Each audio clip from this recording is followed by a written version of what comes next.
Silakan. Izin kami kami lanjutkan Bapak izin.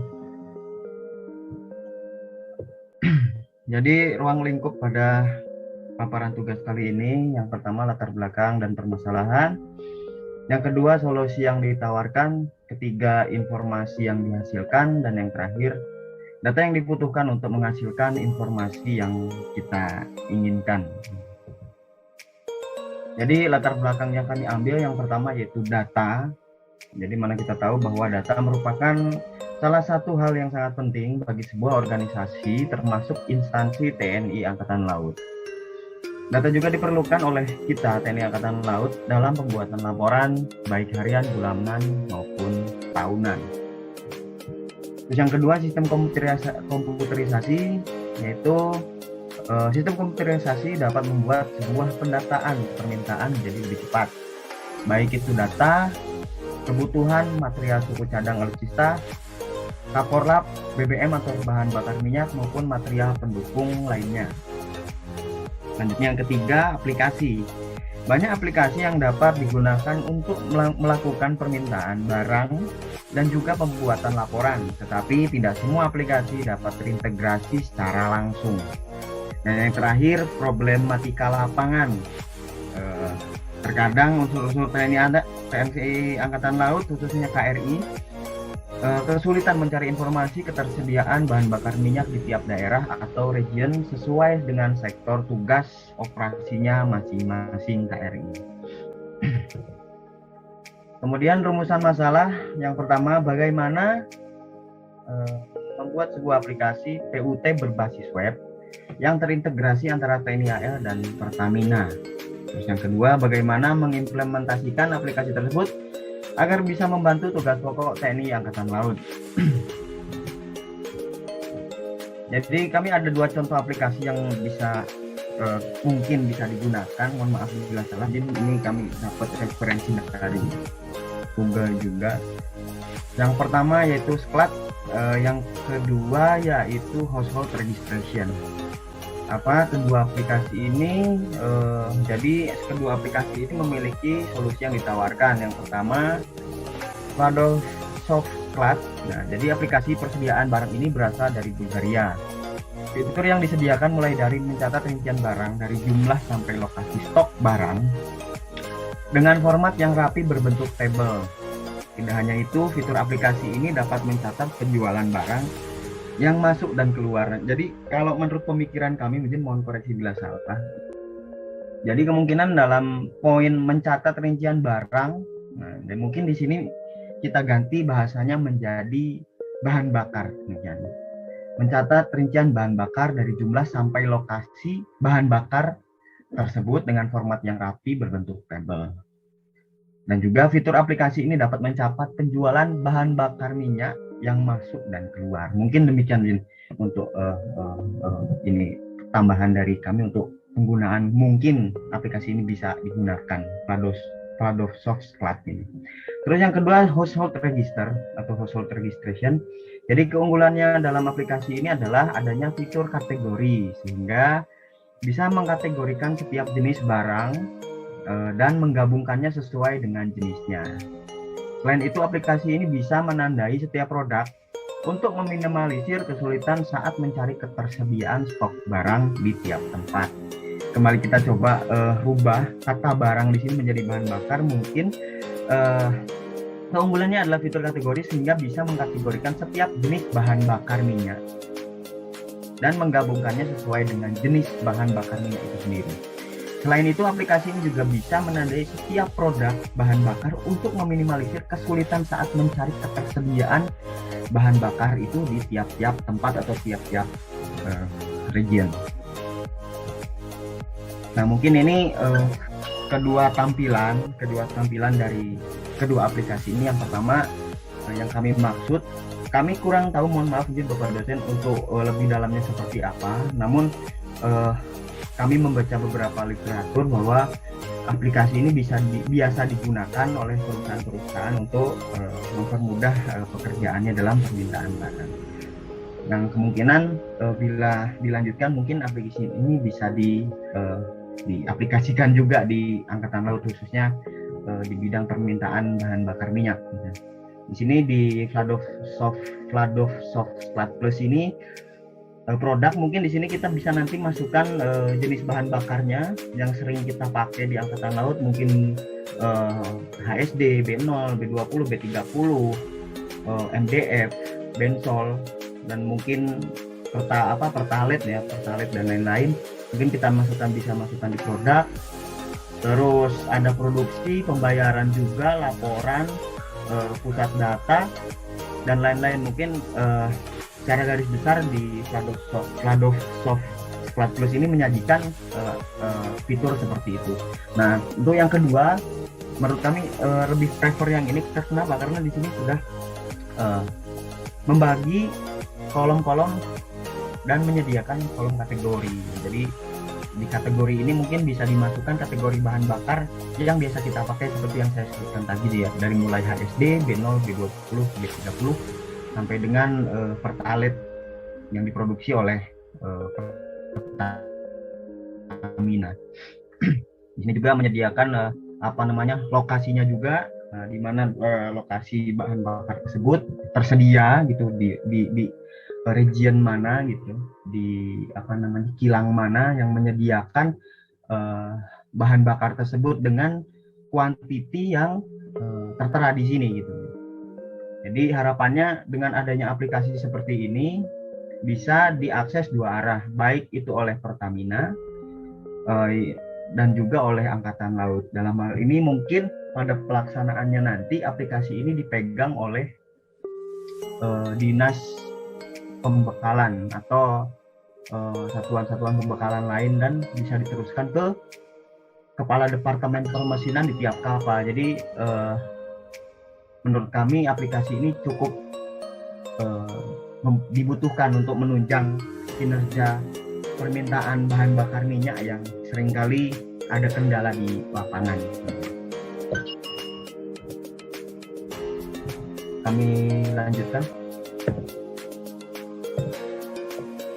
Informasi yang dihasilkan dari kedua aplikasi ini, jadi pada intinya aplikasi ini memberikan kita Angkatan Laut informasi secara langsung dan up to date seputar stok ketersediaan bahan bakar minyak di RU Pertamina tiap region. Jadi RU ini refinery unit ya.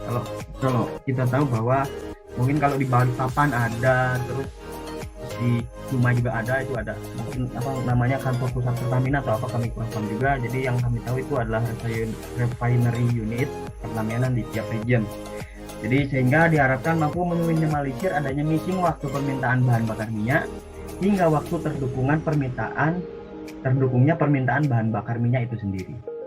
Terlebih pada saat unsur TNI Angkatan Laut khususnya KRI melaksanakan tugas operasi yang dituntut kecepatan dan kepastian waktu dukungan bahan bakar minyak.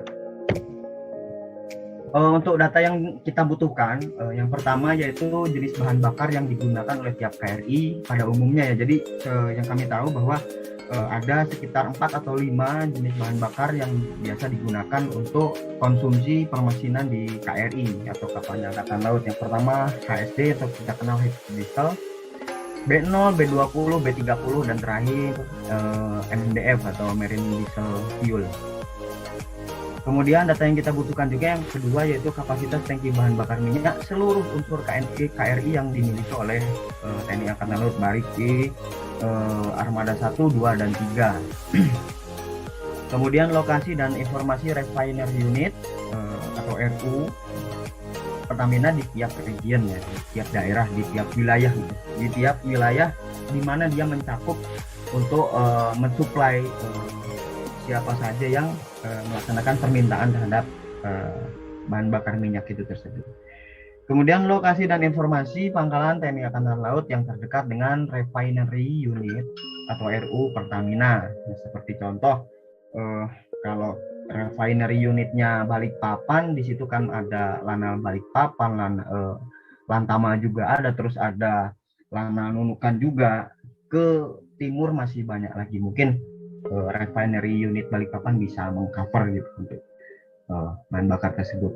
Kemudian ketersediaan jenis dan jumlah bahan bakar minyak di tiap RU Pertamina, dan yang terakhir jarak maksimal dukungan bahan bakar minyak yang bisa dijangkau atau didukung oleh Pertamina atau oleh importernya Pertamina. Mungkin demikian izin Bapak dosen, secara singkat kami paparkan konsep kami. Selanjutnya kami mohon arahan dan koreksi. Demikian, terima kasih. Wassalamualaikum warahmatullahi wabarakatuh. Izin Bapak. Siap.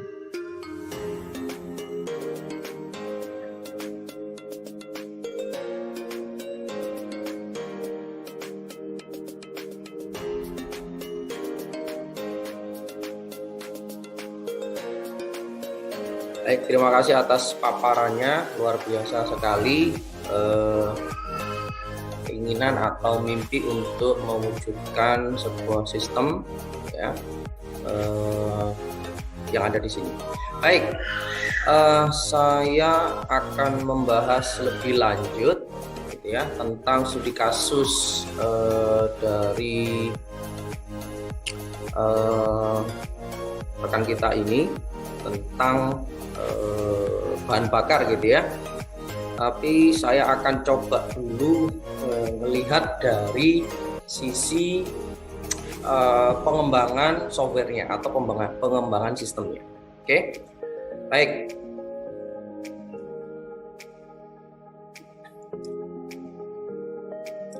Nah, teman-teman sekalian, kita harus tahu gambarannya dulu ketika kita ingin mengembangkan sebuah software atau perangkat lunak. Software itu yang pertama bisa kita beli. Oke. Yang kedua, kita bisa minta dibuatkan. Oke ya. Yang ketiga adalah buat sendiri. Jadi secara umum kalau saya membagi pengembangan sistem atau software itu ada 3. Yang pertama beli, yang kedua minta dibuatkan, yang ketiga adalah buat sendiri. Oke, nah kira-kira apakah ada yang bisa memberikan masing-masing kelebihan dan keuntungan atau definisi dari masing-masing ini? Bisa dianalogikan dengan kegiatan sehari-hari. Misalkan ya, kita pengen punya kursi atau seperangkat meja belajar gitu ya. Yang pertama kita bisa beli. Yang kedua kita bisa minta buatkan. Yang ketiga adalah kita bisa buat sendiri. Dari masing-masing itu apa kelebihan, keuntungannya, dan bagaimana masing-masing ini bisa dikerjakan. Silakan, ada yang mau berpendapat? Siap, izin Bapak, kami coba berpendapat. Silakan. Untuk yang pertama beli. Kalau beli mungkin keuntungannya dia praktis karena sudah tersedia barangnya. Oke. Namun kekurangannya kita harus mengikuti spek dari yang produsennya. Jadi kita tidak bisa memilih atau istilahnya kita minta sesuai dengan spek yang kita inginkan. Kemudian untuk yang minta dibuatkan, ini kita bisa istilahnya custom, bisa sesuai dengan spek yang kita inginkan, bisa memesan sesuai dengan spek yang kita inginkan atau sistem yang bagaimana yang kita butuhkan. Namun biasanya lebih mahal untuk kekurangannya. Dan yang ketiga dibuat sendiri, ini relatif lebih murah pastinya, namun membutuhkan, tidak semua orang bisa lah istilahnya, membutuhkan keterampilan yang khusus apabila ingin membuat sendiri. Mungkin itu Bapak. Terima kasih. Oke, baik, luar biasa sekali. Kalau misalkan Pak Aji ini saya berikan kasus tadi gitu ya, ada keinginan untuk ada keinginan untuk di rumah itu ada meja belajar gitu ya, plus perangkatnya, kira-kira pilih yang mana? 1, 2, 3 beserta alasannya. Mungkin minta dibuatkan. Minta dibuatkan, alasannya kenapa? Yang pertama kita bisa request untuk spek-speknya, spesifikasinya, kemudian kita bisa istilahnya memperkirakan mungkin untuk waktunya, kemudian untuk biayanya mungkin bisa kita sesuaikan. Tapi lebih mahal gitu ya tadi dari penjelasannya. Ya, menurut kami relatif lebih mahal. Ya, relatif lebih mahal. Oke, sama ketika nanti di tempat kita ingin mengembangkan sebuah sistem, 3 pilihan ini bisa dipilih. Mau beli, silahkan. Harganya tadi sudah dijelaskan relatif lebih murah. Karena apa? Mass production. Ya, karena barangnya sudah ada, sudah tinggal pakai. Ya, contohnya apa? Tadi yang sudah disebutkan software apa tadi oleh Pak Gilar tadi? Ini mungkin sklat dan register apa tadi? Oke. Siap. Baik. Itu jauh lebih murah. Akan tetapi mungkin tidak banyak yang sesuai dengan keinginan kita. Oke ya. Kalau seumpamanya minta dibuatkan, ya itu bisa custom. Cuman karena bisa custom, maka harganya lebih mahal. Kalau buat sendiri, teman-teman sekalian yang ada di sini harus menyiapkan sumber daya sendiri, sumber daya manusia sendiri juga. Gitu ya. Dan jangan dikira itu juga murah. Ya. Kalau misalkan membuat software berarti kita butuh programmer, ya. Kemudian harus punya infrastruktur, beli infrastruktur, ya kan? Nah itu satu isu sendiri. Sehingga nanti Anda silakan mempertimbangkan ketika ada sebuah sistem yang ingin dimiliki, gitu ya. Maka cara membuatnya seperti apa? Opsi 1, 2, atau 3. Oke ya. Nah, yang akan kita lakukan adalah yang nomor 3 sekarang. Yang akan kita lakukan di mata kuliah SIM ini adalah nomor 3. Ya. Kita akan buat sendiri. Kita simulasikan, kita nanti jadi Superman. Ya, kita simulasikan jadi Superman. Jadi istilahnya itu Superman kalau di tempat kami. Superman. Superman itu apa? Bisa semuanya. Gitu ya. Nah, jadi kita umpamakan kita bisa semuanya. Di situ ada pekerjaan programmer, ada pekerjaan analis, dan juga sebagai project manager. Itu jadi satu. Ya, yang namanya Superman. Ya, jadi ada programmer, ada juga analis, dan juga project manager. Oke. Nah, ini kalau mata kuliah ini akan simulasi jadi 3 orang ini sekaligus. Ya, Superman banget ini, bisa semuanya. Ya, tapi hanya sekedar simulasi gitu ya, supaya Anda tahu, oh kalau mengembangkan software itu seperti ini. Oke ya. Nah, untuk membuat sendiri ini juga ada macam-macam caranya. Ya, yang pertama adalah cari yang gratisan, lalu tempel. Gitu ya, cari yang gratisan lalu tempel. Oke ya. Kemudian ada yang instan. Oke. Yang terakhir adalah cara hard. Gitu ya. Atau code from scratch. Oke, jadi ada 3 macam. Ya. Pertama adalah gratisan, tinggal tempel, atau versi yang instan, atau hard code. Oke. Nah, yang gratisan tinggal tempel itu tidak semuanya ada. Ya, tidak semuanya ada. Jadi di dalam internet itu sudah disediakan ada beberapa software yang gratis yang tinggal tempel. Ya, jadi tidak usah beli, tidak usah minta dibuatkan. Jadi ada software yang bertipe seperti ini. Ini jarang. Ya, tapi ada. Contoh, sistem inventory itu ada di internet. Tinggal ambil, tinggal tempel. Gitu ya. Kalau nanti mau modif silahkan. Nanti kapan-kapan kita akan coba yang gratisan dan tinggal tempel ini. Oke. Yang kedua adalah instan. Ini yang akan kita lakukan di mata kuliah SIM ini. Oke. Kenapa? Karena saya tidak mau Anda menjadi yang hard code ini. Kalau ini butuh waktu 8 semester supaya jadi seorang programmer sejati. Nah, padahal mata kuliah kita ini hanya berjalan 1 semester. Ya, kalau ini butuh 8 semester untuk jadi seorang dewanya programmer.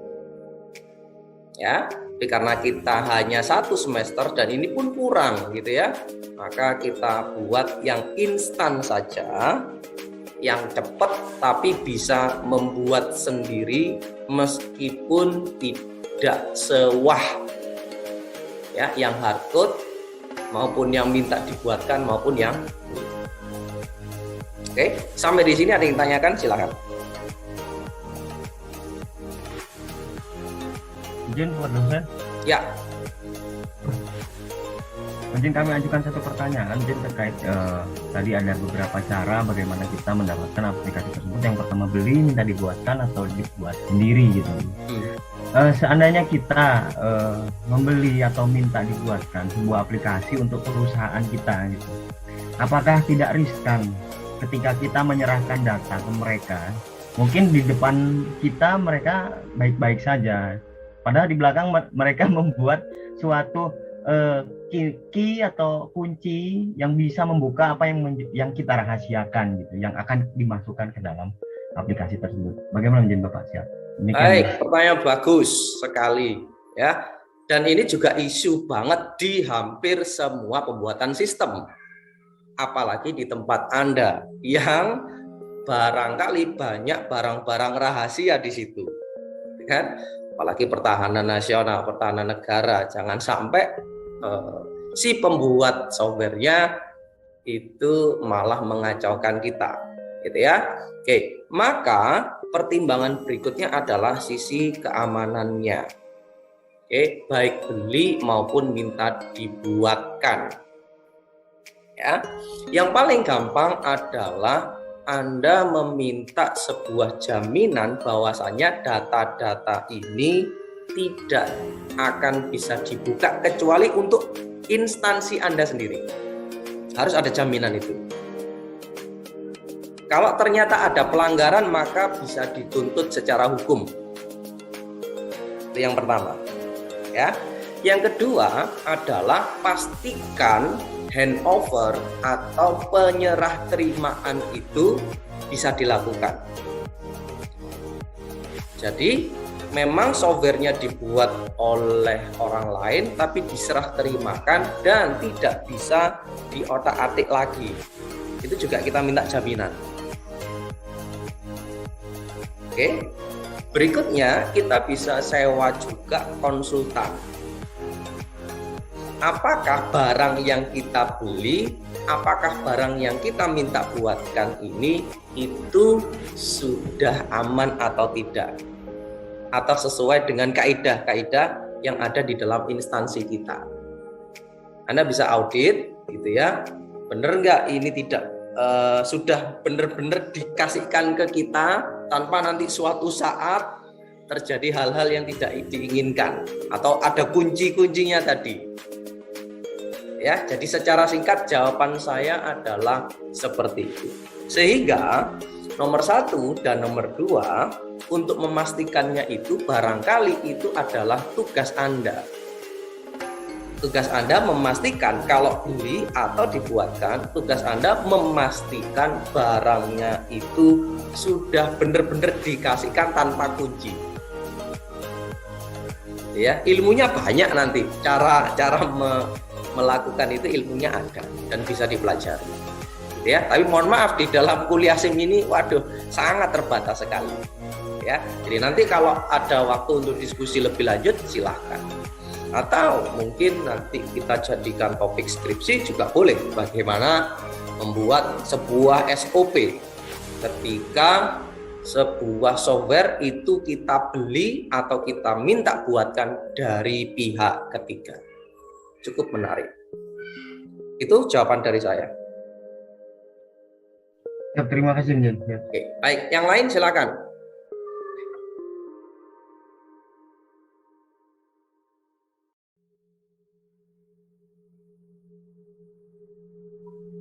Oke, saya lanjutkan. Jika tidak ada yang ditanyakan, oke, kita akan coba yang instan, ya. Perlu apa saja? Mari kita lihat bersama-sama. Yang kita butuhkan, ya, yang pertama adalah kita akan menggunakan salah satu software yang paling instan menurut saya. Namanya PHP Maker. Ya, namanya PHP Maker. Ini adalah tools untuk membuat sistem berbasis web yang instan. Oke. Kita butuh ini. Ya. Kemudian kita butuh pemrogramannya, ya, yang nanti kita gunakan PHP. Ya. Kemudian kita juga butuh database. Ini saya kasih keterangan, ya. Ini engine. Kemudian kita butuh MySQL. Ini saya kasih contoh saja. Ini namanya database. Ya, kita butuh ini untuk membuat yang instan. Nah, kalau Anda perhatikan di misalkan website itu biasanya URL-nya misalkan http www.gombel.com, lalu di situ misalkan ada home.php. Nah, ini contoh aplikasi yang dibuat melalui PHP. Jadi ini engine-nya berarti menggunakan PHP. Ini contoh, ya. Oke, kemudian untuk menyimpan datanya kita butuh MySQL. Ya, itu sebagai database. Nah, kita butuh tiga utama ini, tiga elemen utama ini. Ya, baik. Nah, nomor 2 dan nomor 3 ini bisa dalam satu bundle. Kita bundling dua hal ini, ya, antara PHP dan MySQL ini dalam satu paket. Salah satu contohnya adalah XAMPP.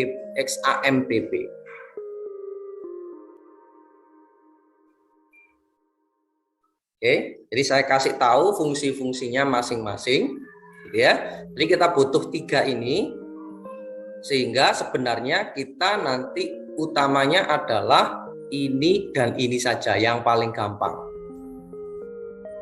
Ya, jadi sebenarnya Anda harus install 3, tapi karena sudah ada XAMPP yang isinya PHP dan MySQL, berarti cuman butuh 2 saja.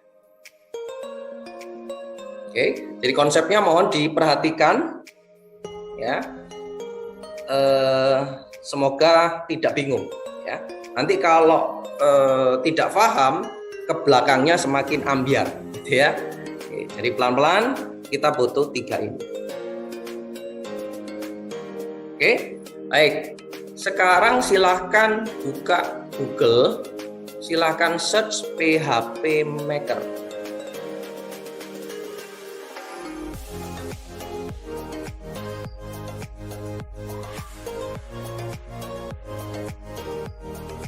Yap. Oke. Baik, kalau sudah ketemu PHP Maker,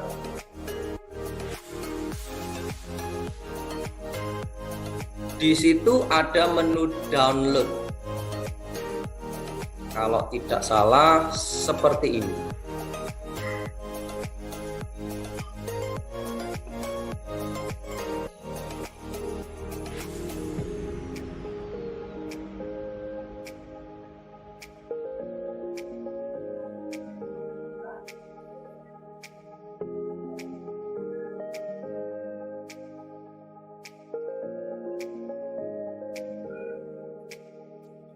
Oke, sudah ketemu ya.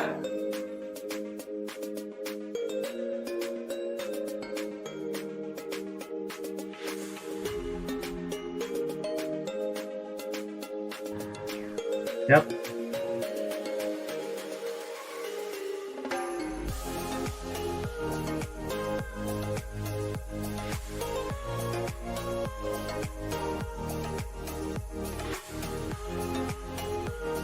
Oke, nanti Anda akan mendownload ini, gitu ya.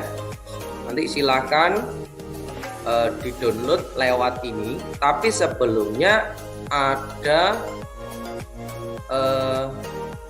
software lain yang harus di-install. Ya. Yang pertama ini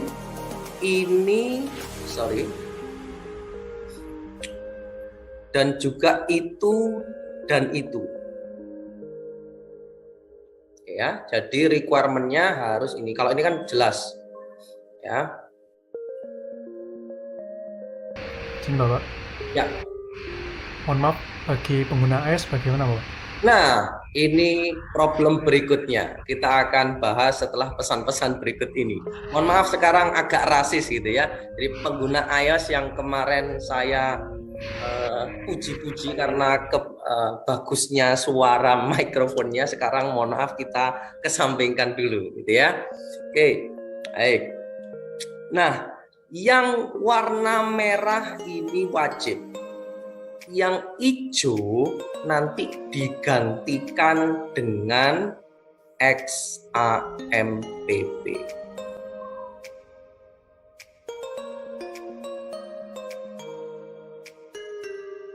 Ya, jadi yang hijau nanti digantikan sama XAMPP.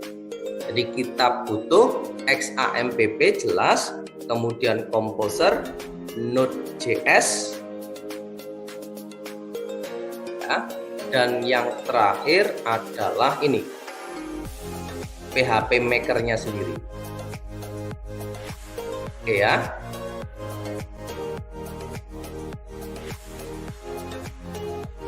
Nah, tidak harus sekarang karena untuk download saya yakin juga butuh kuota dan saya juga tidak bisa memastikan kuota Anda ada gitu ya. Jadi nanti mungkin karena downloadnya lama ya, akan saya beri waktu, tapi tetap akan saya demonstrasikan dan saya rekam, nanti bisa Anda ulangi lagi penjelasannya. Oke, baik ya. Jadi ini untuk sementara. Untuk apa yang harus diinstal, ada yang ditanyakan?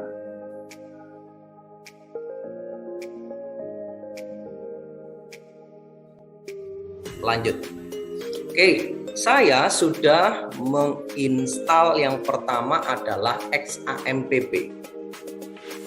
Oke, saya sudah menginstal XAMPP. Oke. Nah, wujudnya nanti adalah seperti ini.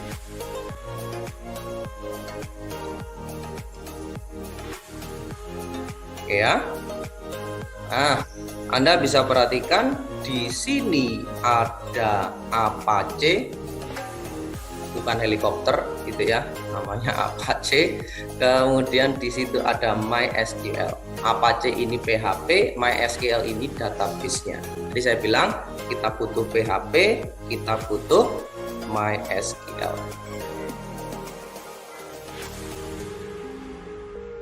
Oke ya. Nah, apa fungsinya ini? Fungsinya adalah sebagai engine dan database.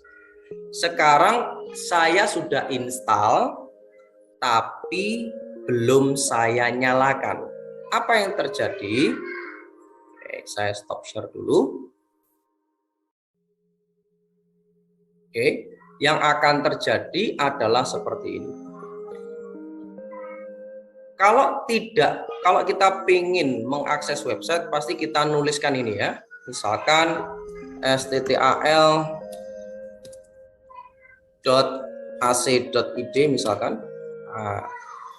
Website is under construction. Oke, enggak apa-apa. Ya. Ini saya bukan sengaja loh ya, bukan sengaja. Ini saya nyoba saja. Oke ya. Berarti di sini ada websitenya. Nah, kita akan menginstal di komputer kita sendiri. Ya, caranya gimana? Kita ketikkan localhost. Ya, kita ketikkan localhost. Nah, kalau ada perintah, ada tulisan atau error seperti ini, berarti websitenya mati. Harapannya kan di komputer kita ada websitenya, gitu ya. Di komputer kita ada websitenya. Oke. Nah, websitenya kita bikin sendiri dan sekarang posisinya masih mati, gitu ya. Nah, cara menyalakannya tinggal saya start saja. Oke, saya start, kemudian hijau, gitu ya. Berarti website yang ada di komputer kita sudah nyala dan di belakang sudah muncul. Ya, jadi kita sudah punya website tapi di komputer kita, tidak bisa diakses sama orang lain. Ya. Jadi website ini lokal di komputer kita atau di lokal area network kita. Oke, nah ini contohnya. Oke, berikutnya adalah kita akan ngetes, ya, kita akan ngetes website kita. Ini bawaan dari XAMPP. Kita akan bikin sendiri, ya. Oke, kita akan bikin sendiri. Contoh, kita masuk ke browser, gitu ya. Nanti di situ ada folder XAMPP, ya, di bagian htdocs. Ya, jadi posisinya ada di XAMPP kemudian htdocs. Nanti setelah Anda install XAMPP nanti ada folder htdocs. Nah, disinilah letak dari website kita. Sebagai contoh, saya bikin sebuah folder. Klik kanan, new folder, saya tuliskan sttal. Oke. Saya enter. Berarti untuk mengakses sttal ini, saya harus tuliskan localhost sttal.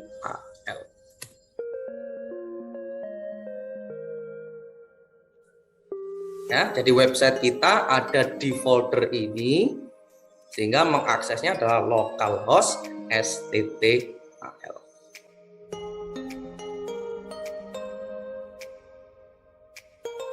Oke, jadi kondisinya seperti ini. Lalu kita akan bikin aplikasi, karena di sini kosong, ya pantas dia kosong seperti ini. Ya, nah sekarang kita bikin nih, kita bikin sebuah file. Ya, kita contohkan sebuah file, new file, pakai teks saja. Saya tuliskan di sini halo, kemudian di sini .php.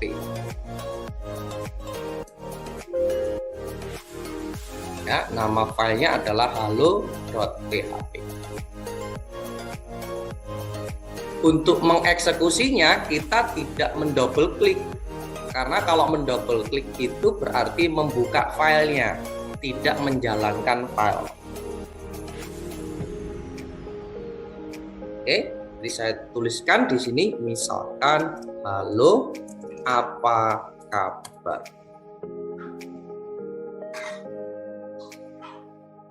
Oke. Nah, saya simpan, saya save. Lalu saya refresh. Di sini akan muncul halo.php.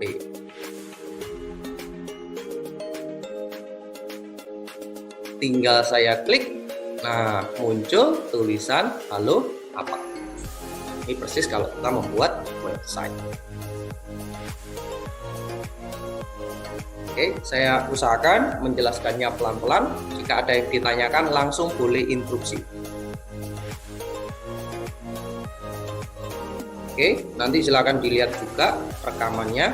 Barangkali ingin melihat rekamannya atau ketinggalan atau ingin mempelajari. Oke, lanjut. Kita sudah punya halo apa kabar. Nah, ini kita sudah punya aplikasinya. Ya. Nah, yang belum apanya ini? Oh, yang belum adalah database-nya. Oke. Nah, database-nya kita start dulu. Oke, kita start.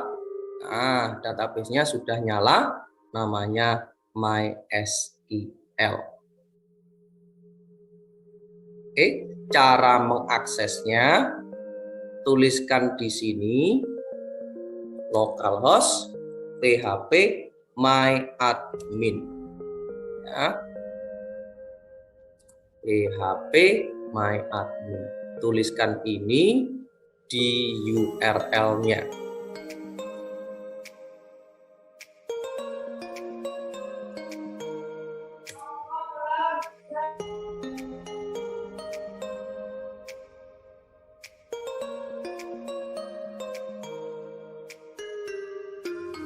Oke. Nah, nanti akan muncul inilah database-nya. Ya, saya sudah punya beberapa database. Nah, saya ingin membuat database baru. Caranya jelas di situ ada new. Ini kuncinya kita pandai IT atau mahir IT itu ya bahasa Inggris, gitu ya. Kita bikin database baru. Saya klik new. Oke, nama database-nya apa? Pakai contoh tadi sistem apa Pertamina itu, Anda beri nama apa, Pak Tiler?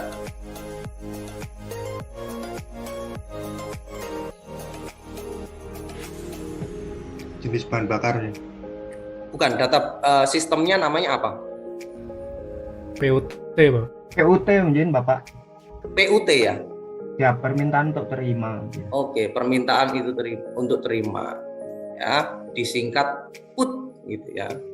Siap. Oke, anggap aja ini PUT. Oke, saya create.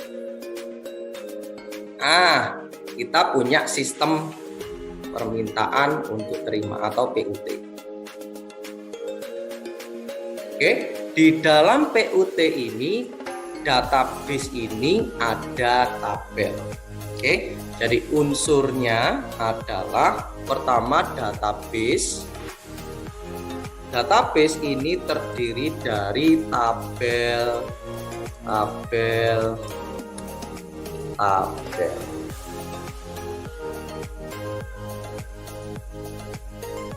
Ya, maka dari itu saya meminta Anda untuk mendefinisikan butuh data apa, karena data tersebut nanti yang akan kita masukkan ke dalam tabel-tabel ini.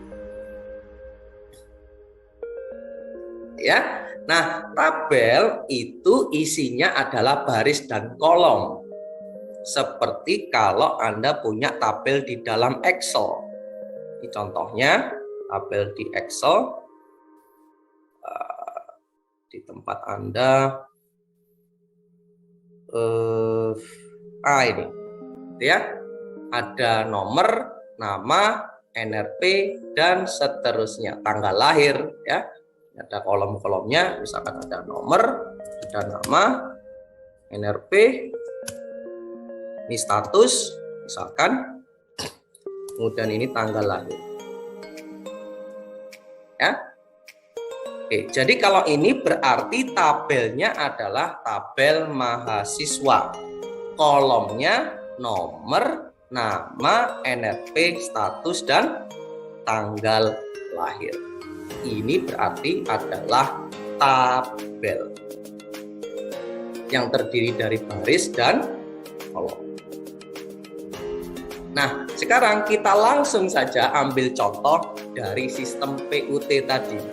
Kira-kira yang paling gampang kita jadikan contoh adalah tabel apa ya? Kita mau bikin tabel apa ya? Tadi ada RU, kemudian ada bahan bakar. Kira-kira yang paling gampang apa? Jenis bahan bakarnya dulu, Bapak. Jenis bahan bakarnya ya. Ada apa gitu ya? Ya. Oke. Kira-kira kolomnya ada apa aja? Pertama HSD, terus B0, B20, B30, dan pertalit ini yang umum ya. Oke, baik. Pertanyaan saya, itu baris atau kolomnya? Itu kolom, Bapak. Kolomnya ya. Jadi nanti di sini muncul pertalite gitu atau apa? Ya. Tadi Siap. HSD, HSD, terus B0, B0, siap. B20, B30, B20, B30, B30, MDF, MDF, dan talit gitu. dan apa? Pertalit gitu. Pertalite. Ini ya. Ini contoh kolomnya ya. Nah, Ya. datanya apa sekarang? Barisnya apa sekarang? Kalau barisnya nama KRI. Nama KRI gitu ya, nama KRI. Oke, Ya. nama KRI. Contoh. Kami ambil contoh pertama mungkin dari hardcore-nya dulu, Usman Harun 359 USA. 359. Saya pakai nomor kapalnya aja, 359. Oke. Siap. 359, selanjutnya 357 mungkin, Jen. 357. Oke, apalagi? 362. 362. Oke, contoh 3 ini aja ya. Ya. Oke, berarti ini kapalnya ya. Ya. Oke, lalu isinya apa di sini? Dia menggunakan bahan bakar apa gitu di Oke, contoh 359 pakai apa? sekarang HSD, Pak. HSD. Oke, terus 357 Masih sama, HSD juga. HSD juga. 362 HSD juga. HSD juga. Yang lain yang pakai pertalite atau Yang B20? mungkin 864 864 pakai ya, B20. B20. Kayak gini ya. Ya. Oke, baik. Inilah kenapa pemodelan database atau pemodelan data itu penting. Gitu ya. Nah, kalau di dalam database seperti ini adalah contoh yang kurang tepat. Yang tepat adalah kita tuliskan di sini adalah kapal, ya. Kemudian di sini bahan bakar. Jadi untuk menuliskannya adalah seperti ini. Ini adalah HSD. Ini HSD. Sedangkan ini adalah B20. Nah, Jadi cara memodelkannya bukan seperti ini, tapi jadinya seperti itu. Oh, siapa Pak? Siap. Ya. Baik. Nah, teman-teman yang lain juga seperti itu ya. Kalau punya data, tolong dilihat lagi. Yang benar, yang lebih terstruktur, itu menuliskannya gimana. Gitu ya. Nah, kalau kayak gini, berarti kan kita butuh space yang besar. Anda bisa lihat, ini dimensinya berapa ini.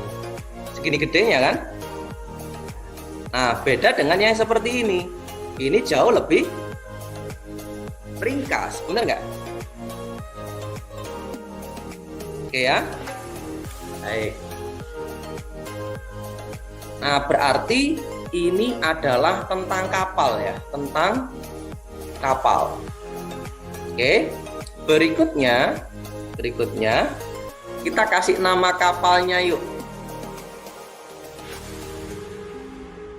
Nama kapalnya apa? 359 Usman Harun. Usman Harun. Harun Pak. Oke, lanjut. 357 Bung Tomo. Bung Tomo. Oh, gede-gede semua ini. Terus 362 Malahayati. Kemalahayati. Ya. Malahayati Bapak. Oke, terus 864 Sigurot mungkin. gimana? Sigurot. SI Gurot. GUROT. Sigurot. Oke, seperti ini ya. Baik. 359, 357 ini apa? ID atau nomor apa gitu ya? Kalau Anda menyebutkannya apa? Nomor lambung. Nomor lambung.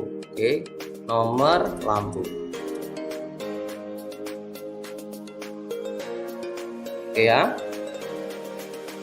Jadi kalau di dalam ID seharusnya nama itu tidak ada spasi. Nama kolom ini ya. Tapi kalau ini boleh ada spasinya. Tapi untuk nama kolom itu tidak boleh ada spasi. Atau kalau mau pakai underscore. Nomor lambung, bahan underscore bakar. Boleh seperti ini. Oke. Nah, kira-kira kita kasih nama tabel apa? Kapal gitu ya, boleh? Ini adalah data tentang kapal. Boleh ya? Atau ada nama yang lebih cocok?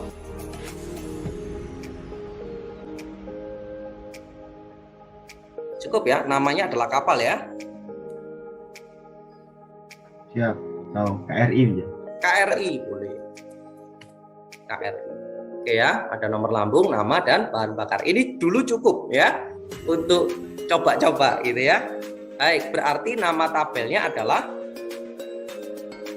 KRI. Oke, kita beri nama KRI. Jumlah kolomnya tadi berapa? 3. 3, mantap. Saya go ya. Oke, saya go. Yang pertama kolomnya apa? Nomor lambung. Nomor lambung. Mantap. Nomor lambung. Nah, sekarang tipenya ini penting. Ya, tipe dari data tersebut. Tipe dari data tersebut. Tipenya apa?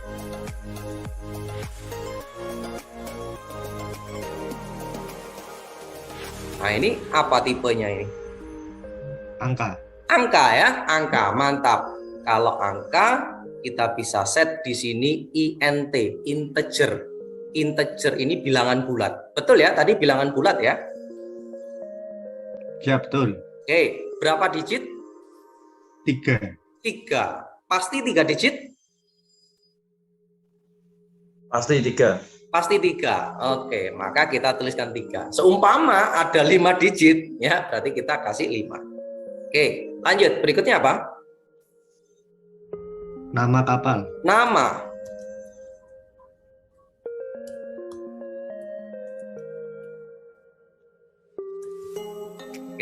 nama, tipenya sekarang. Ya. Oke, kalau teks itu kita tuliskan varchar.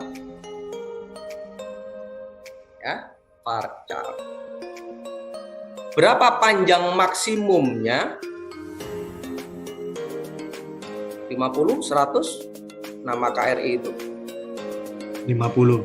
50 cukup ya untuk nama KRI ya, cukup ya. Oke, mantap. Lanjut, berikutnya adalah bakar. bahan bakar. Bahan bakar. Oke ya. Tipenya apa kira-kira? Varchar. Teks ya? Teks juga ya atau varchar ya?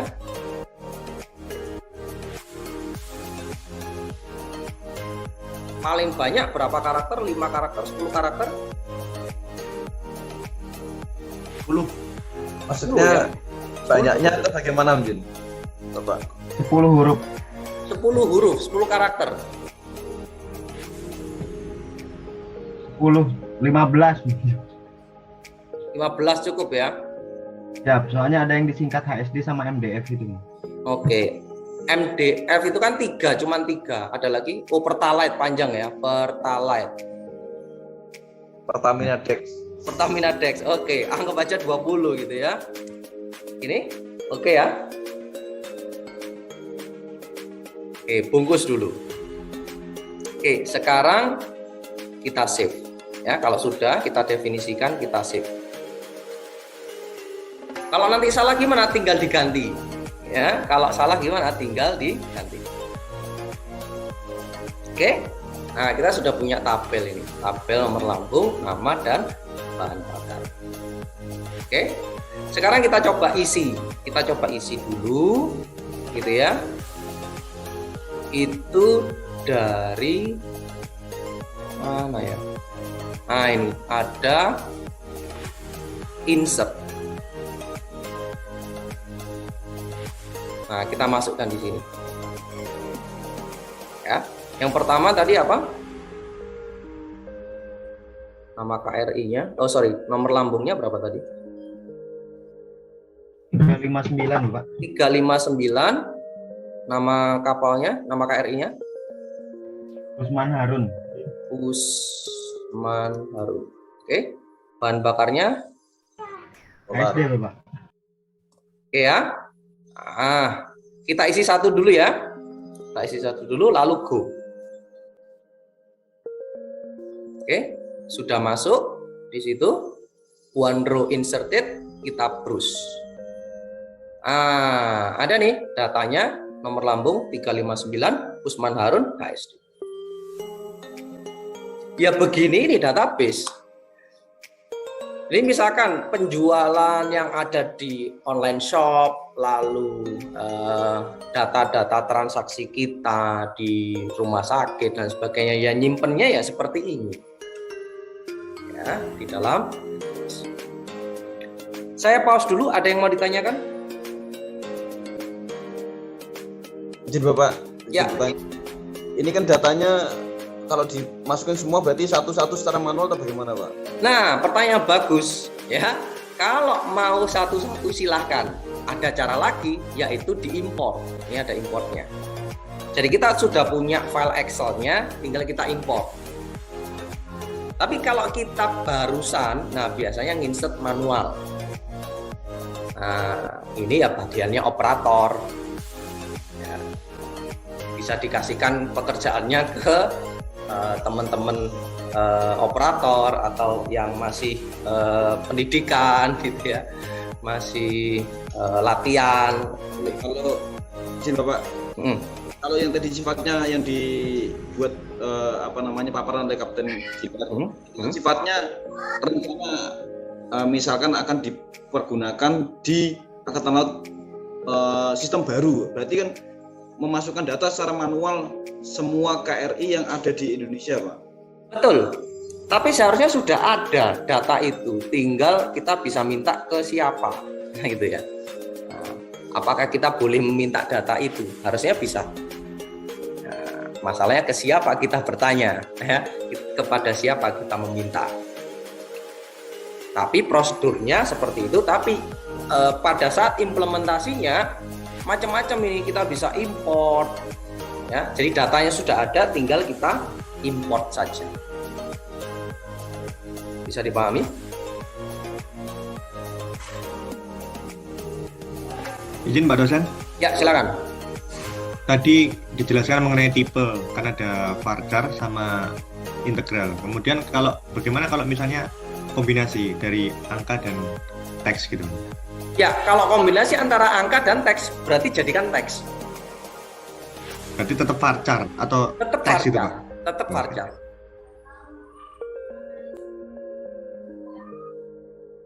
Misalkan NRP Anda ya, NRP Anda ini kan gabungan, benar nggak? Nah ini, misalkan ini ya, 19268/P. Nah ini kan gabungan, maka ini tetap dianggap sebagai varchar. Clear? Ya, clear. Satu lagi, Ya silakan. ini kan untuk data yang dimasukkan bisa import, bisa manual. Nah, kalau data yang sudah ada, yang diperoleh, itu kan bisa dimasukkan dengan import. Nah, untuk update, apakah bisa secara manual atau yang sudah diimport itu tidak bisa diupdate lagi, Pak? Yang sudah diimport bisa diupdate lagi. Contoh ya, contoh yang sekarang ini kita coba lihat nih ya. Ini ada datanya. Nah, ini data ini bisa kita ganti. Nah, ini datanya bisa kita ganti gitu ya. Misalkan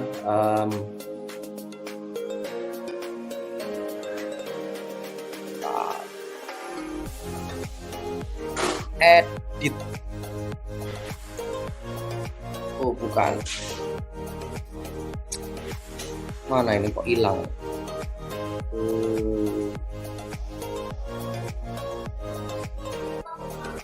Ini saya kelupaan ini di mana untuk mengupdate-nya. Harusnya tetap bisa, ya, tetap bisa diupdate ini. Ini bisa diupdate data ini. Saya kok kehilangan tombolnya ini.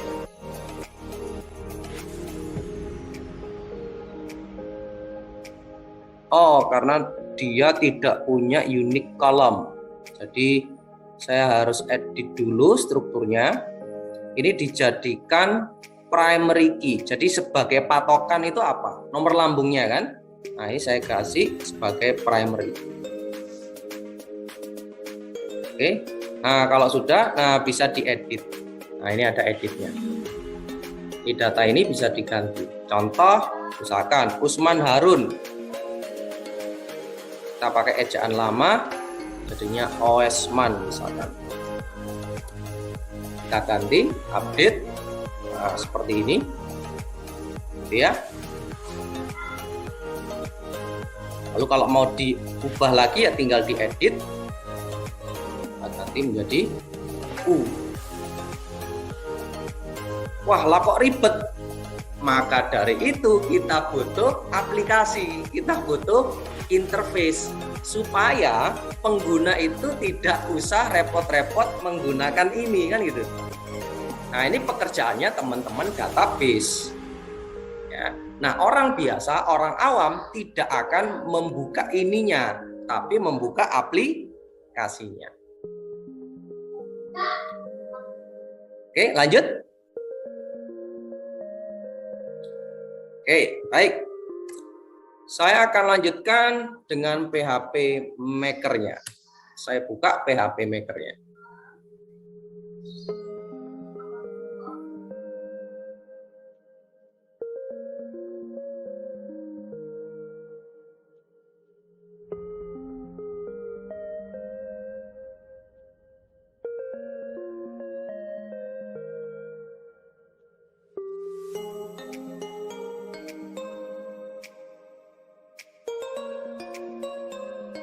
Oke, baik. Ini adalah PHP Maker-nya. Oke ya. Nah, sekarang kita akan tentukan database-nya. Oh, database-nya MySQL. Kita pilih MySQL. Oke, satu. Lalu servernya apa? Localhost. Karena apa? Sistemnya ada di komputer kita sendiri. Maka kita tuliskan localhost.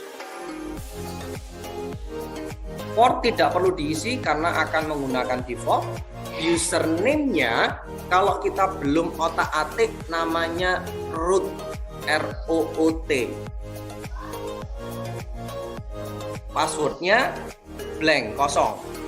Kalau kita belum otak-atik. Oke.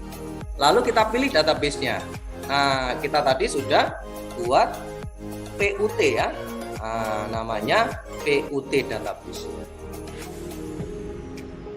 Lalu kita load table-nya dynamically, lalu kita klik connect.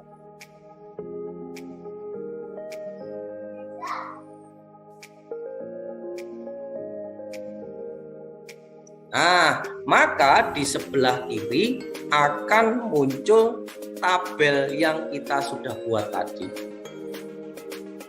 Nah, ini kan sudah nyambung ini antara PHP Maker-nya dengan database yang ada di tempat kita. Oke, ada nomor lambung, ada nama, dan bahan bakarnya apa.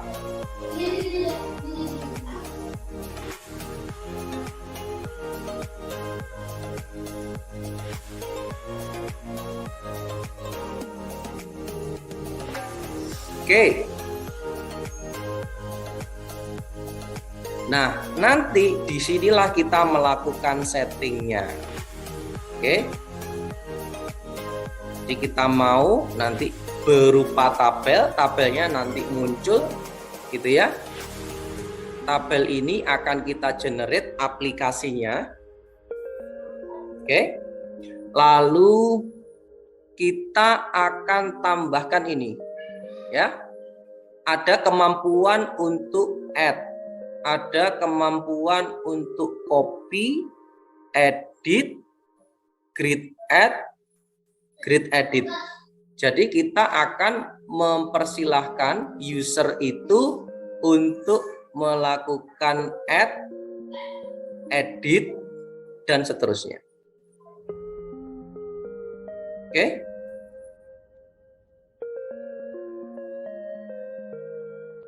Lalu kita centang juga ini 1, 2, 3.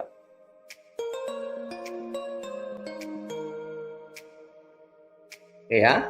Nah, karena kita hanya punya tabel KRI saja, maka nanti aplikasinya ini hanya menampilkan tabel atau data tentang KRI saja. Kalau nanti data kita sudah banyak, akan muncul di sini. Oke ya.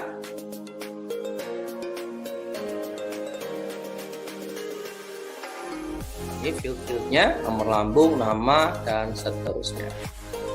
Oke, ini tabelnya, kita centang, diklik di tabel, lalu kita generate ini. Opsinya ini kita centang dulu semuanya. Oke. Bagian berikutnya adalah bagian yang ada di sini untuk mengenerate aplikasinya. Jadi yang saya bilang tadi, aplikasi instan itu ya kita tinggal menghubungkan antara PHP Maker ini dengan database-nya, lalu kita langsung bisa generate. Ya, kita bisa generate. Generate-nya kemana? Oh, kita tadi punya folder XAMPP.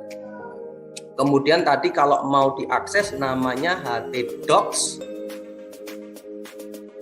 Lalu kita buat folder misalkan PUT. Oke. Lalu ini kita centang Composer update-nya. Anda tidak perlu mengetahui Composer itu apa, nanti panjang ceritanya, yang penting dicentang saja dulu. Oke, baru sekarang kita generate. Oke, ingat-ingat ya, hasilnya akan kita letakkan di XAMPP htdocs folder PUT. Oke, mari kita generate. Bismillah, semoga tidak error.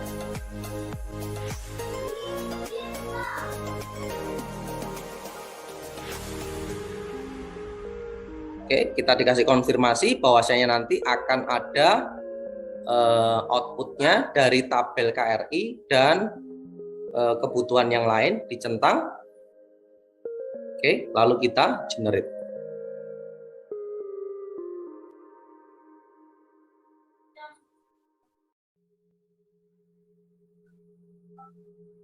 Oke, agak lama, tapi tergantung amal perbuatan.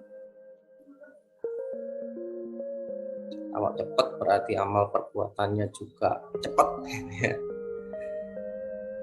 Oke, kita tunggu nggak sampai 5 jam.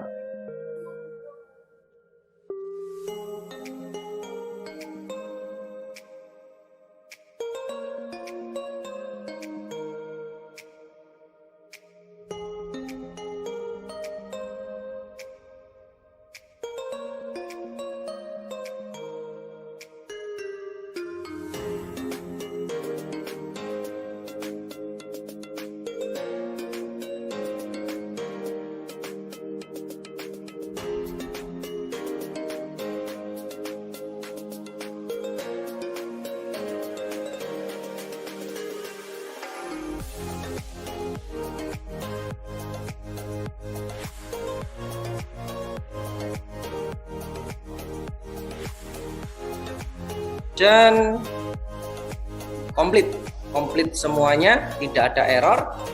Baik, kita lihat hasilnya ada di folder tadi htdocs.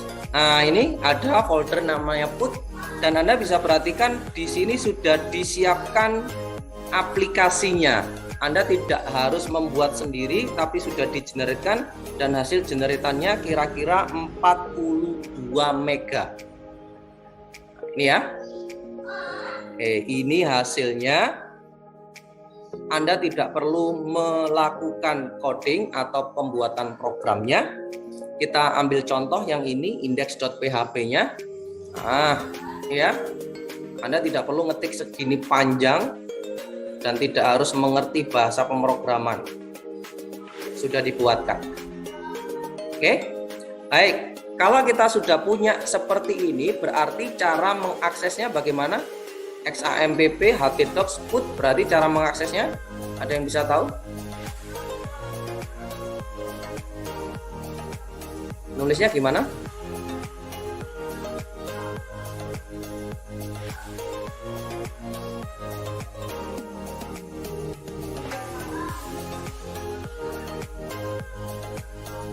Localhost slash PUT, mantap, gitu ya. Oke, jadi ingat tadi disimpan di folder htdocs XAMPP htdocs PUT. Berarti cara mengaksesnya adalah localhost slash PUT. Oke, bismillah, saya klik.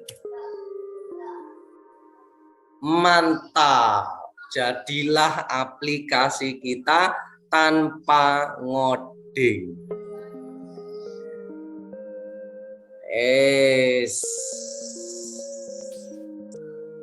Nah, ini database kita. Gitu ya. Ini database kita tadi. Kita mau nambah data, langsung aja tambahkan di sini. Klik tambah. Oh, nomor lambungnya berapa? Contoh berapa tadi yang kedua? 362, Bapak. 362. Nama KRI-nya? Malahayati. Kemalahayati. Bahan bakarnya? Pakai K, Pak. Malahayati. Malahayati, Bapak. Oke. Bahan bakarnya? SD.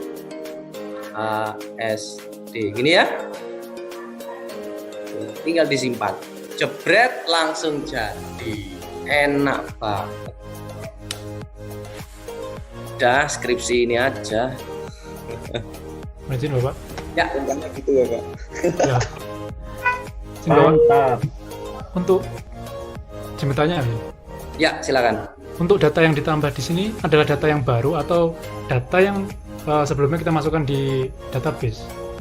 Ya, ini langsung connect dengan database. Kita coba lihat. Kita cek di sini ya. Ini langsung connect database ini. Loh. Oh, siapa? Iya. Artinya menambah datanya bisa langsung dari Langsung dari aplikasi ini ya. Nggak apa-apa. Artinya apa? User manusia normal itu akan mengakses aplikasi ini. Bener nggak? Anda aplikasi Gojek, aplikasi Tokped dan sebagainya, masa harus ngedit database kan enggak? Nah, Anda disiapkan interface-nya, Anda disiapkan aplikasinya yang nyambung ke database. Enak banget. Tambah lagi. Yo, nomornya berapa tadi? 357 357. Kapal apa tadi? Bung Tomo. Bung Tomo. Nah, langsung ya kita add ya. Klik. Loh, enggak boleh. Please enter required field. Loh, ini kalau ngoding beneran bisa 5 hari hanya untuk mengecek gitu ya. Bahan bakar ini harus diisi apa enggak. Ini 5 hari bikinnya. Kalau bikin manual loh ya. Loh, ini enak banget ini. HSD juga ya, Bung Tomo? Siap. Ya, sudah beres jadi skripsi. Ada yang ditanyakan? Izin Bapak dosen. Wah, rebutan tanya ini. Silakan.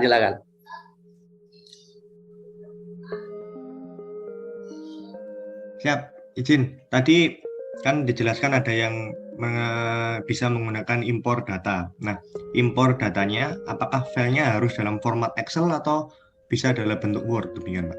Oke, baik, pertanyaan bagus. Setahu saya yang lebih masuk akal itu dalam bentuk Excel. Karena kalau dalam bentuk Word itu format datanya tidak bagus gitu ya. Jadi harus berupa Excel. Yang paling masuk akal adalah Excel. Oke, lanjut pertanyaan berikutnya. Kalau tidak ada feedback. Ya, silakan.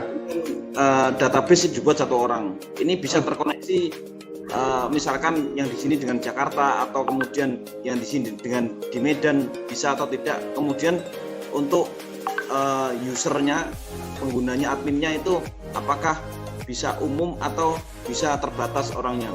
Terima kasih. Oke, baik. Ini sudah kemana-mana nih pertanyaannya, tapi bagus gitu ya. Oke, kita balik lagi ke konsep internet yang sempat saya bahas di pertemuan pertama ya. Oke, saya buka lagi ya.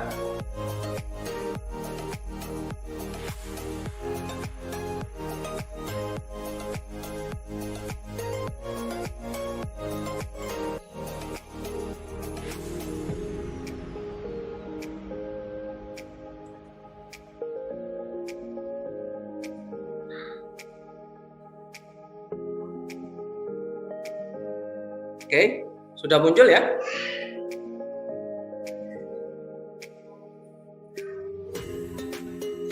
Sudah Bapak. Oke, baik. Kalau contoh kita tadi, ya, contoh kita tadi itu masih lokal. Database-nya adalah lokal. Kita tadi menggunakan yang ada di sini, gitu ya, pakai laptop, gitu ya, sehingga ini jadi server. Laptop saya menjadi server.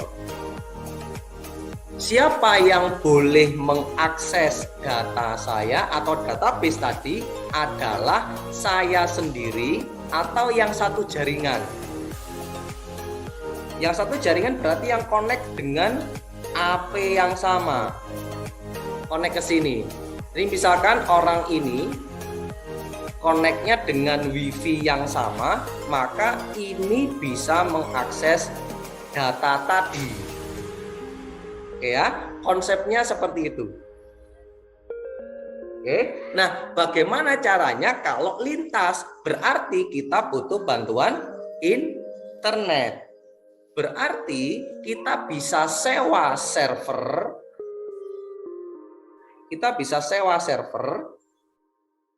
Atau ada server sendiri, misalkan di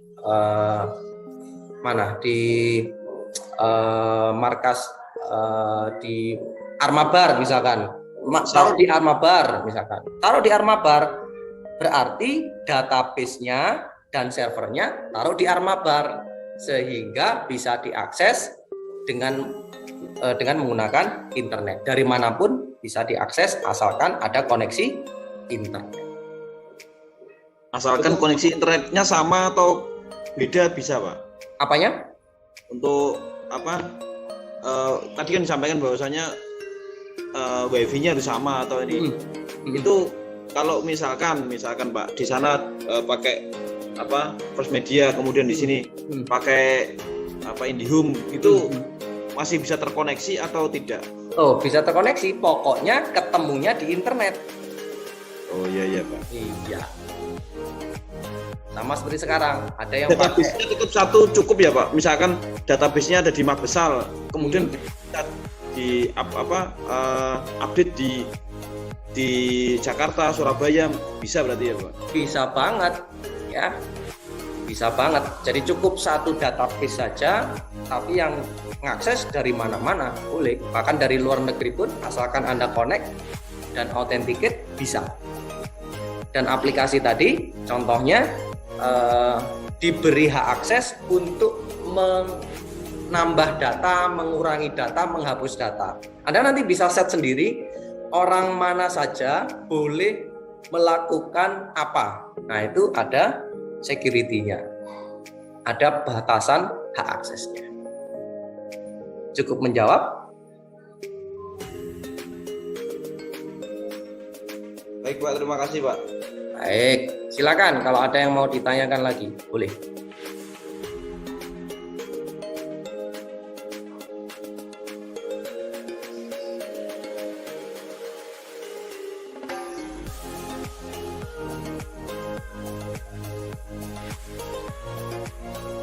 Baik, sepertinya cukup. Tidak ada pertanyaan lagi. Ini ada dua kemungkinan, sudah paham atau sudah tidak sabar mencoba, atau malah wah blank Pak. Nah, kan? Semoga tidak blank ya. Nanti rekamannya silakan akan saya upload di YouTube. Jangan lupa like, comment, share, and subscribe. Ya, oke. Nanti ya, saya akan upload di YouTube. Siapa Pak? Oke. Giveaway Pak. Silakan nanti dicoba dan lain sebagainya, sehingga PR-nya adalah menginstal tadi, kemudian nyoba sendiri satu tabel aja sampai bisa jadi kayak tadi. Ya, diinstal semua keperluannya, lalu coba satu tabel saja sampai bisa seperti tadi. Oke, itu yang pertama. Yang kedua adalah coba cari data sebanyak-banyaknya. Maksudnya itu kira-kira nanti datanya seperti ini. Persis seperti yang saya demokan ini. Ini kan satu contoh tabel ya. Nah, harusnya sebuah sistem itu terdiri dari lebih dari satu tabel. Ada informasi apa, ada data apa. Kalau tadi saya lihat ada RU, ya nanti harus ada tabel RU. Ada misalkan kontak dengan Pertamina, ada hubungannya dengan Pertamina, berarti mungkin ada tabel tentang Pertamina. Nah, yang penting itu Anda bisa memodelkan datanya, terus kira-kira kolomnya apa, isinya apa. Oke, dibuat saja dalam bentuk Excel, tidak apa-apa. Kemungkinan datanya nanti seperti ini. Oke, ada yang ditanyakan PR-nya? Hanya 2 saja, tapi banyak gitu ya. Oke. Mungkin untuk datanya bebas apakah terikat dengan paparan yang lama? Paparan yang lama itu seperti apa? Maksudnya yang kita kumpulkan kemarin ke Bapak dosen kan ada kayak konsep-konsep dari masing-masing. Apakah datanya mengacu pada tugas yang lama atau ini kembali lagi ke bebas lagi mungkin? Harusnya balik ke tugas yang kemarin, karena kan saya kemarin bilang tugas ini harapannya dibuat jadi aplikasinya. Ya, sebesar apa nanti kita bisa batasi, jangan gede-gede gitu ya, jangan besar-besar. Pak, saya nyesel Pak, harusnya saya ganti, boleh gitu ya, tapi jangan bolak-balik ganti, wassalam nanti tidak selesai-selesai ya. Jadi silakan kalau mau drifting, ngepot, pindah haluan boleh ya, silakan, tapi nanti jangan berubah-ubah data lagi, jangan berubah-ubah sistem lagi. Clear ya? Siap, terima kasih.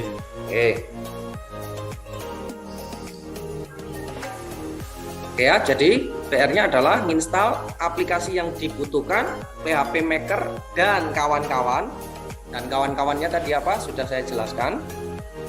Gitu ya. Kemudian urutannya ya, urutannya adalah XAMPP dulu. Oke ya, setelah XAMPP kemudian apa lagi tadi? Composer, Node.js, baru PHP Maker-nya.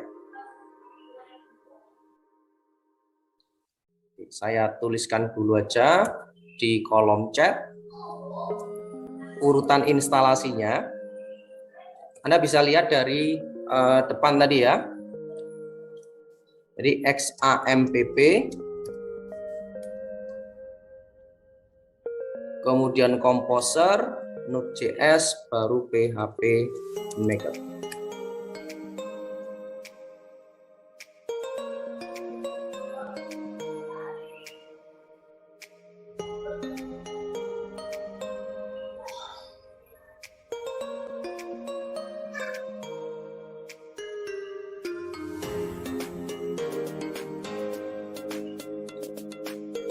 Baik, saya rasa cukup. Kalau tidak ada yang tanyakan,